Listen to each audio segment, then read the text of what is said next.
जय अवसानी मैया। कैसे हो दोस्तों? आशा करती हूँ आप लोग ठीक होंगे। तो आज सुनाएंगे अवसानी माता का बहुत ही प्यारा देहाती गीत। बहुत ही प्यारा गीत है, पूजा करते समय ये गाया जाता है। तो बहुत ही प्यारा गीत है। तो देर न करते हुए चलिए सुनाते हैं आप सभी को ये अवसानी मैया का प्यारा सा गीत।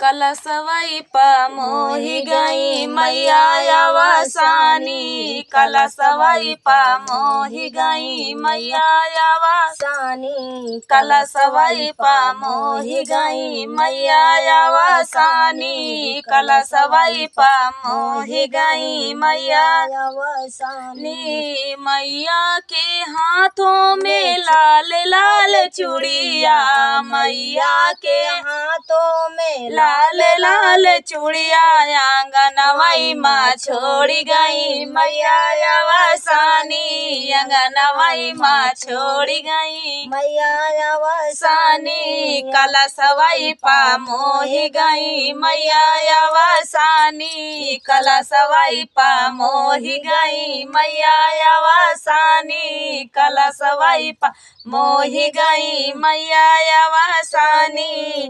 मैया के हाथों में सिंदूरा की डिबिया, मैया के हाथों में सिंदूर की डिबिया, आंगनवाई माँ छोड़ी गई मैया अवसानी, आंगनवाई माँ छोड़ी गई मैया अवसानी, कलशवई पा मोहि गई मैया अवसानी, कलशवई पा मोहि गई मैया अवसानी।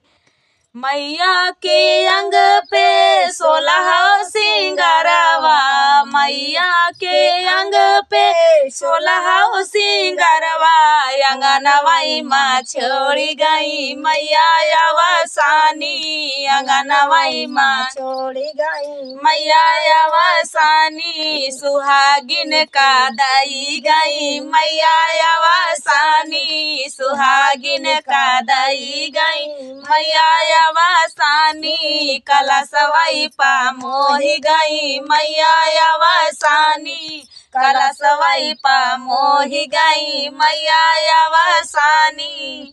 तो दोस्तों ये प्यारा सा अवसानी मैया का प्यारा सा गीत आप सभी को कैसा लगा कमेंट में बताना दोस्तों। मिलते हैं नेक्स्ट वीडियो में, तब तक के लिए नमस्कार।